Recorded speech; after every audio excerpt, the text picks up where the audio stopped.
31 मार्च को वित्तीय वर्ष 2025-26 खत्म होने वाला है। ऐसे में कई वित्तीय कामों की भी समय सीमा समाप्त हो रही है।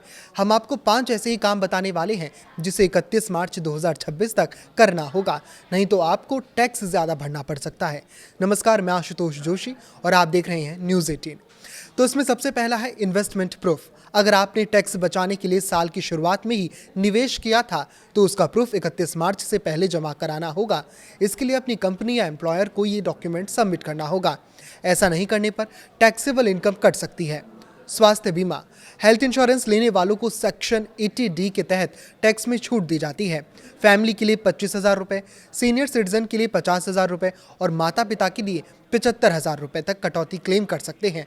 लेकिन इसके लिए प्रीमियम का भुगतान 31 मार्च 2026 से पहले करना जरूरी है। अपडेट ITR, अगर आपने पहले भरे ITR में कोई गलती या छूट मिस कर दी है तो अभी सुधार कर सकते हैं। ITR-U के जरिए आप असेसमेंट ईयर 2021-22 के लिए अपनी रिटर्न अपडेट कर सकते हैं, जो 31 मार्च से पहले पूरा करना होगा। PPF, SSY और NPS अकाउंट में निवेश, अगर आप पुराने टैक्स रिजीम के तहत ITR भरते हैं और टैक्स छूट का लाभ लेते हैं तो मौजूदा वित्त वर्ष के लिए अभी भी टैक्स छूट लाभ ले सकते हैं। अभी आप PPF, सुकन्या समृद्धि अकाउंट यानी SSA और नेशनल पेंशन सिस्टम में निवेश करके फायदा उठा सकते हैं। इसके लिए 31 मार्च 2026 से पहले निवेश पूरा करना होगा। होम लोन ब्याज पर टैक्स छूट, सेक्शन 24B के तहत आप होम लोन ब्याज कटौती पर टैक्स छूट का लाभ उठा सकते हैं। इस सेक्शन के तहत आप 2 लाख रुपए तक के ब्याज पर डिडक्शन क्लेम कर सकते हैं।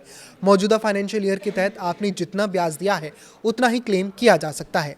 याद रखें कि 1 अप्रैल 2023 के बाद यूलिप के अलावा खरीदी गई उन जीवन बीमा पॉलिसियों से मिलने वाली मैच्योरिटी राशि अब टैक्स के दायरे में आती है जिनका वार्षिक प्रीमियम 5 लाख रुपए से ज़्यादा है। अगर आप हाई वैल्यू पॉलिसी लेने के लिए सोच रहे हैं तो इसके टैक्स इम्प्लीकेशन को 31 मार्च से पहले अपने एजेंट से समझ लें। ये भी याद रखें, आर्थिक अनुशासन ही सुरक्षित भविष्य की नींव है। 31 मार्च की डेडलाइन केवल सरकारी आंकड़ों को पूरा करने के लिए नहीं, बल्कि आपकी कड़ी मेहनत की कमाई को टैक्स और जुर्माने से बचाने के लिए है।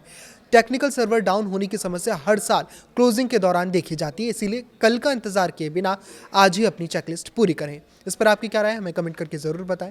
लाइक करें, शेयर करें और इसी तरह जुड़े रहें। नमस्कार।